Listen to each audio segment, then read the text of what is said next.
Hi friends, welcome to my channel. இன்றைக்கி வெண்பொங்கல் எப்படி செய்யலான்னு சொல்லிட்டு பார்க்கலாம். அதுக்கு நான் ஒரு ப்ரெஷர் பேன் எடுத்துக்கிறேன். அதில் 3/4 கப் அளவுக்கு பச்சரிசி சேர்த்துக்கிறேன். 1 கப் அளவுக்கு பாசி பருப்பு சேர்த்துக்கிறேன். எப்போவுமே அரிசியோட 1 மடங்கு அதிகமாக இருக்கணும் பருப்பு. அப்போ தான் அது டேஸ்ட் நல்லாயிருக்கும். இப்போது இதை நல்லா வாஷ் பண்ணி எடுத்துக்கலாம். 2-3 தண்ணி விட்டு நல்லா வாஷ் பண்ணி எடுத்துக்கோங்க. எடுத்துட்டேன். இப்போது அதுக்கு தேவையான அளவுக்கு தண்ணி ஊற்றிக்கிறேன்.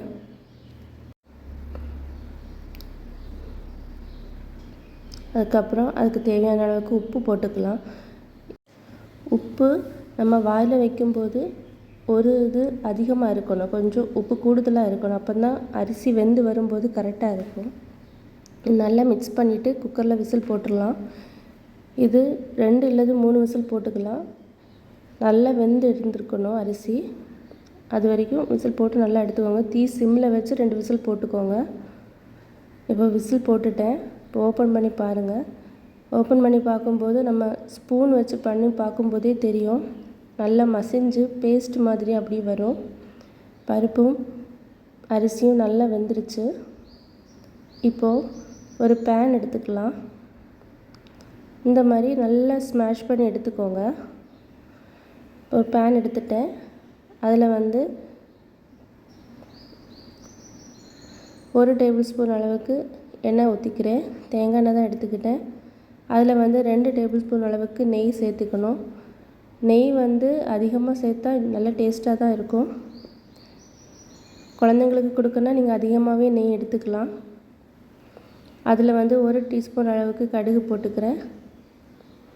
போட்டுட்டு கடுகு போட்டின உடனே ஒரு வரமிளகாயை உடச்சி போட்டுக்கிறேன். அதுக்கப்புறம் ஒரு 2 டேபிள் ஸ்பூன் அளவுக்கு ஜீரகம் சேர்த்துக்கணும். ஜீரகம் தான் இதுக்கு டேஸ்ட் அதிகமாக கொடுக்கக்கூடியது. அந்த ஜீரகம் 2 டேபிள் ஸ்பூன் சேர்த்துக்கலாம். இப்போது கருவேப்பிலை சேர்த்துக்கிட்டேன்.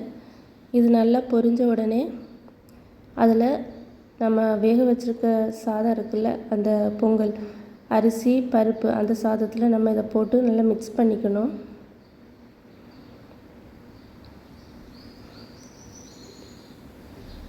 நல்லா நெய்யெல்லாம் எடுத்து அதில் நல்லா மிக்ஸ் பண்ணிக்கோங்க. இதில் மெயின் இன்க்ரீடியன்ட் நல்ல மிளகு.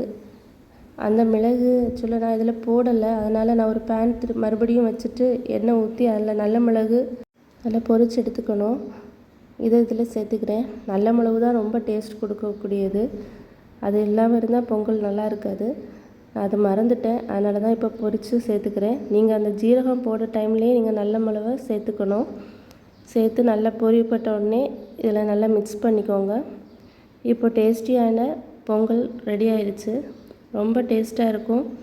பிள்ளைங்களுக்கும் கொடுக்கலாம். பிள்ளைங்களுக்கு ரொம்ப நல்லது. ரொம்ப ஹெல்த்தியான ஃபுட்டு. சீக்கிரமாகவே ரெடி பண்ணிடலாம். இப்போ ஒரு சர்விங் பவுலில் நம்ம மாற்றிக்கலாம். ரொம்ப டேஸ்ட்டாக இருக்கும். ட்ரை பண்ணி பாருங்கள். இப்போது பிளேட்டில் பொங்கல் எடுத்து வச்சுக்கிட்டேன். வடை, சட்னி, சாம்பார் காம்பினேஷன் ரொம்ப நல்லாயிருக்கும். ரொம்ப டேஸ்ட்டாக இருக்கும். ஈஸியாக செய்து முடிச்சிடலாம். இந்த மாதிரி பொங்கல் ட்ரை பண்ணி பாருங்கள். ரொம்ப நல்லாயிருக்கும். பிடிச்சிருந்தா சப்ஸ்கிரைப் பண்ணுங்கள். தேங்க்ஸ் ஃபார் வாட்சிங்.